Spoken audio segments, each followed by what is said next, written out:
तो कहानी की शुरुआत एक वेडिंग फंक्शन से होती है जहाँ पर सभी लोग बहुत खुश हैं। उसके अगले ही पल इनमें से हम स्टैनली और ग्रीड को देखते हैं जो कि अपनी शादी के बाद हनीमून के लिए हवाई आए हुए हैं। उनका प्लान है कि वो साइलैंड पर जाकर कुछ दिन बिताएंगे या फिर ट्रक करेंगे, जहाँ पर जाने के लिए परमिट की जरूरत पड़ती है। और ऐसा क्या है वहाँ, चलिए जानते हैं। होटल पहुंचने के बाद ये लोग अगले दिन एक शॉप पर पहुंचते हैं जहाँ से कुछ सामानों को खरीदते हैं जो कि हाइकिंग के लिए काम आने वाले। उनके जाने के बाद हम एक न्यूज़पेपर की हेडिंग देखते हैं जिसमें लिखा हुआ था कि होलुलु बीच पर पिछले दिनों एक कपल की लाश मिली है जिन्हें किसी ने बहुत ही बेरहमी से मारा है। और गौर करने वाली बात यह है कि ये लोग उसी बीच की ओर जा रहे हैं। अब बीच रास्ते में इन्हें कपल मिलता है जिसमें से लड़की इनसे लिफ्ट मांगती है, लेकिन स्टैनली कार को आगे जाकर रोकता है, जिससे कि ग्रीड कुछ खास खुश नहीं होती क्योंकि वो नहीं चाहती कि किसी भी अनजान लोगों को लिफ्ट दिया जाए। लेकिन तब तक वो लोग अपना सामान इनकी कार में रखना शुरू कर देते हैं और उनके सामान पर लिखे नाम से हमें पता चलता है कि लड़के का नाम कील और लड़की का नाम क्लियो है। क्लियो ग्रीड से कहती है कि अगर वो लोग बीच तक जा रहे हैं तो उन्हें वहां तक छोड़ दे, लेकिन वो मना करते हैं और झूठ बोलती है कि वो तो दूसरी ओर जा रहे हैं, जिससे कि स्टैनली उसका साथ देता है। लेकिन फिर क्लियो के अच्छे बर्ताव की वजह से ग्रीड हाँ कर देती है और उन्हें साथ चलने को कहती है। लेकिन केल को उनकी बात ये पसंद नहीं आती और इसीलिए वो गुस्से में उसे कार से उतरने को कहता है। हालांकि क्लियो ऐसा नहीं करना चाहती, लेकिन केल के कहने पर वो उतर जाती है और उसके गुस्से को देखकर ये दोनों काफी हैरान थे कि आखिर कोई अपनी गर्लफ्रेंड को इतना डरा कर क्यों रखता है। खैर, अब ये लोग अपना सफर फिर से शुरू करते हैं और पहुंच जाते हैं उस जगह पर जहां से आगे जाने का रास्ता बहुत ही सक्रिय होने वाला है। ऐसे ही एक रास्ते पर ये लोग फंस भी जाते हैं, लेकिन तभी डिफ नाम का लड़का आकर इनकी मदद करता है। पर जब बारी आती है ग्रीड की उस रास्ते को पार करने की तो वो आखिरी रास्ते पर थोड़ा सा लड़खड़ाने लगती है, पर सही मौके पर डिफ उसे पकड़ लेता है और उसके बाद ये लोग आगे बढ़ते हैं। डिफ भी वहां जा रहा था जहां ये लोग जा रहे हैं, इसीलिए ये दोनों उसके पीछे पीछे जाने लगते हैं और पहुंच जाते हैं उस आइलैंड पर जहां पर आना हर किसी का सपना है। लेकिन पहुंचते बहुत ही कम लोग हैं और घर वापस भी बहुत कम लोग जाते हैं। ऐसा क्यों मैं कह रहा हूँ, थोड़ी देर में आपको पता लग जाएगा। अब उसी बीच पर इन्हें लड़कियों का ग्रुप में जो किसी साइको कपल के बारे में बात कर रही थी, जो यहाँ पर आने वाले लोगों को बहुत ही बेरहमी से मार देते हैं और फिर उनकी लाश के साथ बुरे बुरे काम करते हैं। ये सुनकर दोनों ही बहुत डर जाते हैं क्योंकि उन्होंने ऐसा कुछ पहले कभी नहीं सुना था और ना ही उनके गाइड ने ऐसा कुछ बताया था। अब डिफ इन बातों पर यकीन नहीं करता और इसीलिए वो उन्हें आगे चलने को कहता है जहाँ पर एक खूबसूरत सा वाटरफॉल था। वहीं उसकी गर्लफ्रेंड क्लियर भी थी और डिफ उसके साथ जाकर एंजॉय करने लगता है। अब ग्रीड भी पानी में चली जाती है, लेकिन स्टैनली कुछ घबराया हुआ सा लग रहा था। वो इंटरनेट की तलाश में इधर उधर भटक रहा था और फाइनली उसे एक जगह मिल जाती है जहां वो उस कपल के बारे में सर्च करता है, जिसमें उसे वही न्यूज़पेपर वाली न्यूज़ देखने को मिलती है।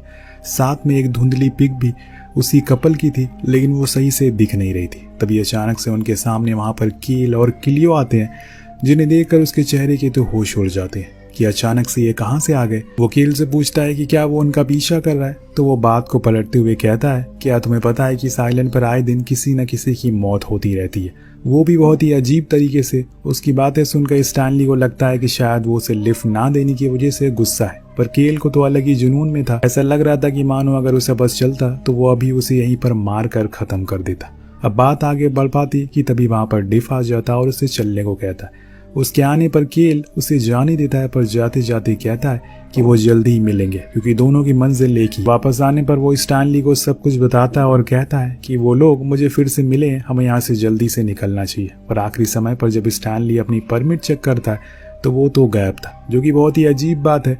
पास में रखा उसे केल और क्लियो का बैग दिखता है। अब उसके मन में आशंका थी कि इसीलिए वो धीरे से उसके बैग भी चेक करता है, पर परमिट तो उसमें भी नहीं मिलता। लेकिन हाँ, एक कार्ड मिलता है जिसे पता चलता है कि केल अभी पैरोल पर बाहर आए, मतलब वो जेल जा चुका है और ये जानकर वो थोड़ा डर जाता है। अब चारों वहां से निकल जाते हैं अपने आगे की सफर के लिए, जिसके रास्ते बहुत ही ज्यादा सक्रिय है।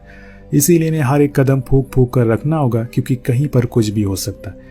बीच रास्ते में डिफ और क्लियर को लगता है कि यही दोनों वो साइको कपल हैं और उन दोनों को लगता है कि ये दोनों वो कपल है और ऐसे ही शक भरी निगाहों के साथ दोनों में कई मील का सफर तय कर लेते हैं। जब बारी आती है आराम करने की तो डिफ बताता है कि वो पहले यूएस आर्मी में था, पर सर पर चोट लगने के कारण उसे बाहर होना पड़ा। वो अपने सर पर लगी एक मेटल प्लेट को भी दिखाता है और साथ में रखे हुए अपने चाकू को भी, जिसे देखकर वो दोनों थोड़े से डर जाते हैं। अब थोड़ी दूर जाने के बाद स्टैनली सही मौका देखकर ग्रीड को वो फोटो दिखा कि मुझे लगता है कि यही दोनों वो कपल हैं जो लोगों को मारते हैं। लेकिन ग्रीड का कहना था कि ये फोटो ब्लर है और ऐसे वो किसी पर भी शक नहीं कर सकते। लेकिन स्टैनली मानने को राजी नहीं था। तो स्टैनली कहता है कि आगे जाकर रास्ता और भी सुनसान और सक्रिय होने वाला है, इसीलिए हमें अभी सोचना होगा। इतने में उन्हें वो दोनों आवाज लगाने लगते हैं तो उन्हें फिर से साथ में चलना ही पड़ता है। 2 वार्निंग बोर्ड भी दिखाई पड़ते हैं जिनमें तेज बारिश की चेतावनी दी गई थी। अब कुछ देर चलने के बाद बारिश होना शुरू हो जाती है, इसीलिए ये लोग वहीं अपना टेंट लगा लेते हैं। और इसी बीच सभी देखते हैं कि डिव जंगल की ओर मुंह करके बहुत ही अजीब तरह से खड़ा हुआ है। उसे ऐसे बहुत देर तक खड़ा देखकर सभी थोड़ा सा डर जाते हैं कि इसे अचानक से क्या हो गया।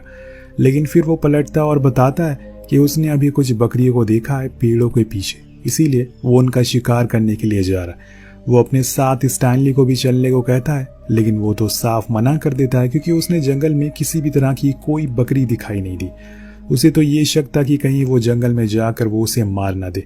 लेकिन फिर डिव सभी के सामने उसकी बेइज्जती करना शुरू कर देता है, जिस वजह से उसे मजबूरन चलना पड़ता है। अब अंदर जंगल में जाकर एक ऐसा समय आता है जब सब कुछ बहुत ही ज्यादा शांत होता है। उस दौरान डिव स्टैनली से कहता है कि मुझे पता है कि तुम दोनों हमें कातिल समझ रहे हो, लेकिन ऐसा बिल्कुल भी नहीं है। और हाँ, ये भी सच है कि हम लोग भी तुम्हें वही समझ रहे हैं।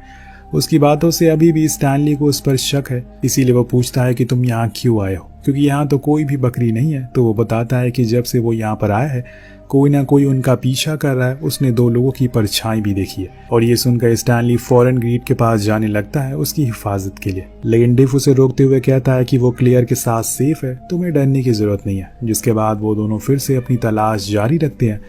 वहीं दूसरी ओर क्लियर और ग्रीड के बीच काफी बातें होती है। वो ग्रीड से उसकी लाइफ के बारे में पूछती है, जिसमें वो कहती है कि वो स्टैनली के साथ एक अच्छी सुकून भरी जिंदगी बिताना चाहती है, क्योंकि किसी की भी लाइफ इतनी परफेक्ट नहीं हो सकती। हर किसी की लाइफ में कुछ ना कुछ पास्ट होता है और उसी पास्ट के बारे में वो पूछती है। पहले तो स्टैनली ऐसा कुछ ना होने का दावा करती है, लेकिन फिर वो धीरे धीरे खुलने लगती है और बताती है कि उसकी लाइफ में एक रॉकी नाम का लड़का था। स्टैनली से पहले वो दिखने में बहुत ही ज्यादा शरीफ था, लेकिन उससे ही पता था कि वो कितना बेरहम है। और एक बारी जब हम डेट पर गए थे तो उसने एक कुत्ते की लाश को दिखाया जो उसके पड़ोस में रहता था और बताया कि उसने ही उसे मारा है और दफन कर दिया। ये देखकर वो बहुत ज्यादा सहम सी जाती है और सोचने लगती है कि ऐसा कैसे कोई कर सकती। ये सब बताते हुए वो इमोशनल हो जाती है, जिसे क्लियर पूछती है कि क्या उसने ये बात किसी को बताई है। तो वो कहती है कि नहीं, रॉकी ने उसे धमकी दी है, अगर किसी को उसने बताया तो वो उसकी फोटोज वायरल कर देगा। पर आज मैंने तुमसे ये बात शेयर कर दी है। उधर हम दोनों को जंगल में देखते हैं जिनकी अभी भी तलाश जारी है। वो किसी भी तरह से उन दोनों को ढूंढना चाहते हैं जिनकी परछाई उन्हें दिखी थी। पर क्या सच में ऐसा कोई है या फिर बस एक वहम था? चलिए जानते हैं। जंगल में स्टैनली को काफी डर लग रहा था, ऊपर से डिव भी उसे डराता रहता है। इसी दौरान वो देख कोई इंसान है जो थोड़ी दूर पर आग जलाए हुए। वो इस बारे में डिव को भी बताता है, लेकिन वो बिना सुने ही आगे बढ़ता रहता है, इसीलिए वो खुद ही अकेले उस तरफ बढ़ने लगता है। तभी पीछे से उस पर कोई हमला कर देता है। स्टैनली भी उस पर वार करता है और फिर पता चलता है कि ये तो शॉप ओनर है जहाँ से इन्होंने सामान लिया था। वो बताता है कि वो तो बस उसे परमिट को लौटाने के लिए आया था, जो कि वो भूल गए थे। वहीं इसके बाद वो बाहर आ जाता है। इतने में डिव बकरी पकड़ कर ले आता और फिर दोनों बहुत ही अजीब तरीके से उसे काटना शुरू कर देते हैं, जिसको देखकर इन्हें पूरा यकीन हो जाता है। इसीलिए रात होने पर ये लोग आपस में बात करते हैं कि कैसे इन्हें यहाँ से बाहर निकलना। लेकिन स्टैनली कहता है कि अभी ये जगह बहुत सुनसान है, हम इनके सामने नहीं भाग सकते और इसीलिए जब तक बीच तक नहीं पहुंच जाते तब तक हमें हंसी खुशी इनके साथ ही रहना होगा। वो भी राजी हो जाती है। नेक्स्ट डे स्टैनली की आंख हेलीकॉप्टर की आवाज से खुलती है, जो कि पुलिस का था। उन्हें वो 2 कातिल मिल गए थे जिन्हें इतनी दिनों से ढूंढा जा रहा था। ये लोग उन्हें देखने के लिए जाते हैं और वहां जाकर पता चलता है कि वो कोई और नहीं बल्कि किलियो और केल थे, जिनके पास उन लोगों के दांत और कुछ हथियार भी मिले थे। लेकिन वो बार बार उनसे कहते हैं कि वो बेकसूर है, उन्होंने कुछ भी नहीं किया। लेकिन फिर भी पुलिस उन्हें पकड़ कर ले जाती है और वापस आते टाइम स्टैनली सभी के सामने यह मान लेती है कि उन्होंने उन दोनों को कातिल समझ लिया था। अच्छा हुआ सब कुछ सही टाइम पर हो गया, वो दोनों भी यही कहते हैं। लेकिन आपको नहीं लगता कि सब कुछ थोड़ा ज्यादा जल्दी हो गया?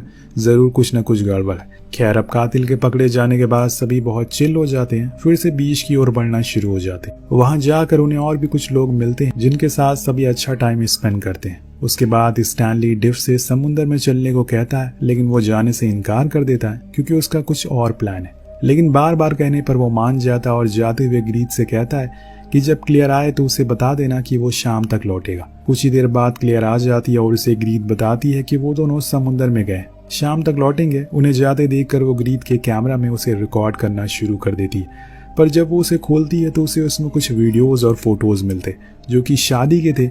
ये काफी नॉर्मल सी बात थी, लेकिन जब क्लियर कुछ देर उन वीडियोस को देखती है तो उसे कुछ उसमें बहुत ही अजीब दिखता है। इसीलिए वो फौरन डिफ को आवाज लगाने लगती है, लेकिन वो अब नहीं सुनता। वो उसे कॉल भी करती है पर कोई फायदा नहीं था। इसीलिए वो अपनी कुल्हाड़ी लेकर जंगल की ओर भागना शुरू कर देती है। अब उसे भागता हुआ देखकर स्टैनली भी खड़ी होती है और उस कैमरा को देखती है, जिसके बाद वो भी उसके पीछे भागने लगती है। दरअसल उसने जो शादी की वीडियो देखी थी वो असल में स्टैनली और ग्रीट की थी, वो भी रियल वाले, जी हाँ असली वाले, क्योंकि अभी जो स्टैनली और ग्रीट उनके सामने हैं वो असल में निया और रॉकी हैं, वही साइको कपल जो लोगों को मार देते हैं। और इन्होंने उन दोनों कपल को मौत के घाट उतार दिया था, फिर उनकी पहचान खुद की बना ली। जिस लड़के के बारे में उस दिन ग्रीट बता रही थी यानी कि निया, वो कोई और नहीं बल्कि यही रॉकी था। वेल अभी तक हमें यही लग रहा है कि किलियो और केल ही कातिल है, लेकिन असल में इस कहानी में तो कुछ और ही चल रहा है। पर अभी डिफ इस बात से अनजान है।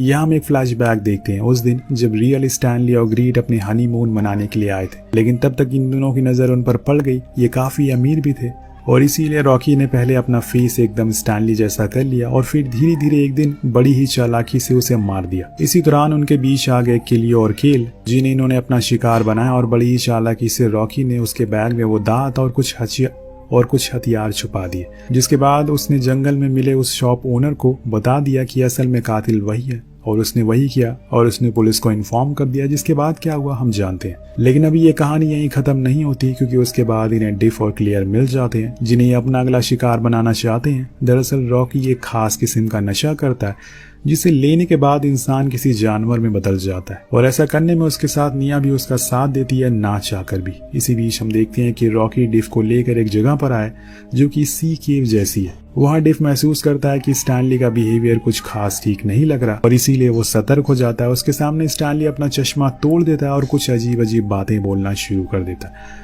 अब तो उसे यकीन हो जाता है कि जरूर कुछ गड़बड़, इसीलिए वो अपना चाकू निकालने लगता है, लेकिन इतने में स्टैनली उसे शूट कर देता है और वो वहीं मारा जाता है। तभी उस केव के ऊपर क्लियर आ जाती है और वो डिफ को मरा हुआ देखकर चिल्लाने लगती है। अब यहाँ स्टैनली उस पर भी गोलियां चलाता है, लेकिन वो बच जाती है, लेकिन ज्यादा देर नहीं, क्योंकि वहां आ जाती है ग्रीट जो कि उस पर वार करती है, लेकिन क्लियर भी पीछे नहीं थी। दोनों में लड़ाई होती है जिसकी वजह से उसे पानी में वो गिरा देती है, लेकिन नीचे जाने से पहले वो उसके पैर में चाकू घुसा देती है जिससे कि वो दर्द के मारे चिल्लाने लगती है। लेकिन इतने में हम देखते हैं कि उसके फोन पर किसी का कॉल आता है, क्योंकि यहाँ पर नेटवर्क मौजूद था। वो उसे सब कुछ बताती है, लेकिन वो बंदा उसकी बातों को मजाक में लेता है और फोन को काट देता है। इतने में हम देखते हैं कि रॉकी उसका पैर पकड़ लेता है और उसे नीचे गिराने की कोशिश में लगता है, लेकिन क्लियर उसके हाथ में अपना चाकू घुसा देती है और भागना शुरू करती है। यहाँ रॉकी गोलियां तो चलाता है पर वो फिर भी बच जाती है। अब समय रहते वो उस चाकू को बाहर निकाल लेता है और निया को वॉकी टॉकी से बताता है कि उसने किसी से बात की है, तुम बीच पर जाकर पुलिस को गुमराह करो। लेकिन उसे ये नहीं पता था कि असल में जो गोली उसने डिफ को मारी थी वो उसके सर में लगे स्टील प्लेट की वजह से रुक गई थी, यानी कि वो अभी जिंदा है और अब उसे अपना बदला लेना है। अब आएगा खेल में असली मजा, क्योंकि अभी इन दोनों को कोई ताकतवर कंटेंडर नहीं मिला था। उधर रॉकी क्लियर के पीछे पागलों की तरह पड़ा हुआ था। वो जाकर एक जगह रुकती है जहाँ पर कुछ मेडिकल लोग थे जो क्लियर की मदद करना चाहते थे, लेकिन वो इतना ज्यादा डरी हुई थी कि उनका सामना ही नहीं करती और भागने की कोशिश करती है कि तभी वहां रॉकी आ जाता है जो पहले से शरीफ होने का नाटक करता है और उनसे कहता है कि ये मेरी दोस्त है, इसे नशे की आदत है और इसीलिए ऐसे भाग रही है। लेकिन उन लोगों को तो उसमें कुछ डाउट लगता है क्योंकि वो बहुत ही ज्यादा कांप रहा था। जब रॉकी को पता चलता है कि अब शायद उसका पोल खुल जाएगा तो वो उन लोगों को भी मार देता, जिसे डर कर क्लियर वहां से भाग जाती। इससे पहले कि वो भी उसके पीछे भागता, ऊपर आ जाता है डिफ। वो उसके दोनों हाथों को चीर देता है जिससे कि रॉकी सही से बंदूक तक पकड़ नहीं पाता। अब यहाँ आया ऊंट पहाड़ के नीचे। डिफ उसकी ओर अपना चाकू करके बढ़ता है क्योंकि अब इस कहानी को खत्म करने का समय आ गया। लेकिन इतने में ऊपर से आवाज आती है हेलीकॉप्टर की, क्योंकि क्लियर बात के मुताबिक पुलिस को गुमराह करके यहाँ तक ले आई है और उनके नजरिए में डिफ ही वो कातिल है। वो उसके ऊपर एम करते हैं, तभी वहां पर क्लियर आती और उसे खींचकर दूर ले जाती है और गले लगाकर रोने लगती है क्योंकि उसे शायद ये पता चल चुका था कि वो अब नहीं लड़ सकते। अब उन दोनों को एक दूसरे का साथ देते हुए देखकर क्लियर को खुद पर शर्म आती है। वो भी रॉकी से इसी तरह प्यार चाहती थी, लेकिन उसने ऐसा कभी उसे महसूस नहीं करवाया। उल्टा उसने तो उसे जानवर भी बना दिया। इधर अब निया को एहसास हो जाता है, इसीलिए वो सभी को बताती है कि वो खूनी है जो लोगों को मार रहे। और फिर कहती है कि देखना अब रॉकी उन दोनों पर बंदूक तान देगा। वो ऐसा ही करता है, लेकिन उससे पहले ही पुलिस उसे शूट करके ख़त्म कर देती है और इसके बाद उन दोनों को हेलीकॉप्टर में बैठा लिया जाता है और इसी के साथ इस कहानी का अंत हो जाता है।